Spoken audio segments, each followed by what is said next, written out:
ఈరోజు రాజబహదూర్ వెంకటరామారెడ్డి గారి 157వ జయంతిని ఎస్ఆర్ఆర్ కాలేజీ కూడల్లో గల అక్కడ గజమాల వేసి వారికి నివాళులు అర్పించి తదనంతరము ఇక్కడ మా ఆర్బీఆర్ విజ్ఞాన పరిషత్తులో గల వారి యొక్క విగ్రహానికి పూలమాల వేసి వారికి ఘనమైన నివాళులు అర్పించడమే ముఖ్యంగా వారి యొక్క ఆశయాలకు అనుబంధంగా ఈ ఆర్బీఆర్ విజ్ఞాన పరిషత్తును పెద్దలు ఏర్పాటు చేశారు.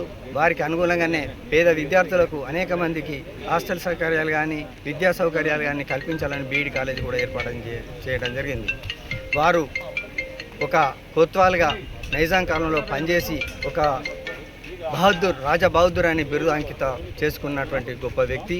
అక్కడ మారుమూల గ్రామాల వరకు పేద రెడ్డిలకు పేద విద్యార్థులకు ఒక హాస్టల్ పెట్టాలని ఆ రెడ్డి హాస్టల్ను అక్కడ ఏర్పాటు చేయడం, నాంపల్లిలో కానీ అక్కడ నారాయణగూడలో కానీ ఏర్పాటు చేసి అనేక మందిని విద్యావంతులు చేసి వారు సేవలు చేసినారు.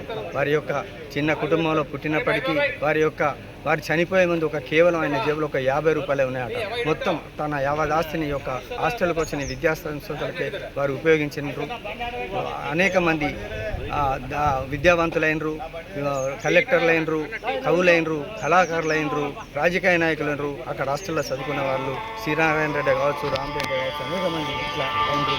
అదేవిధంగా వారి యొక్క ఆశయాలకు అనుగుణంగా ఇప్పుడు హాస్టళ్ళు అట్లనే కొనసాగుతున్నాయి. వారి ఆశయాలకు అందరం రెడ్డిలందరూ కూడా కొనసాగాలని, వారి ఆశయాలు నెరవేర్చాలని, వారికి నిజమైన ఘన నివాళులు అర్పించిన వాళ్ళు అవుతారని ఈ సందర్భంగా అక్కడికి కానీ ఈడి కానీ వచ్చేసిన పెద్దలకి నరేందర్ రెడ్డి కావచ్చు, ఆర్కోస్ నరేందర్ కావచ్చు, కోమరెడ్డి నరేందర్ రెడ్డి కావచ్చు, ముచ్చిడి మోహన్ రెడ్డి గారు కావచ్చు, వీళ్ళు వచ్చినందరికీ వారికి పేరు పేరున కృతజ్ఞతలు, అభినందనలు విజ్ఞాన పరిషత్ తరఫున తెలియజేస్తున్నాను. జై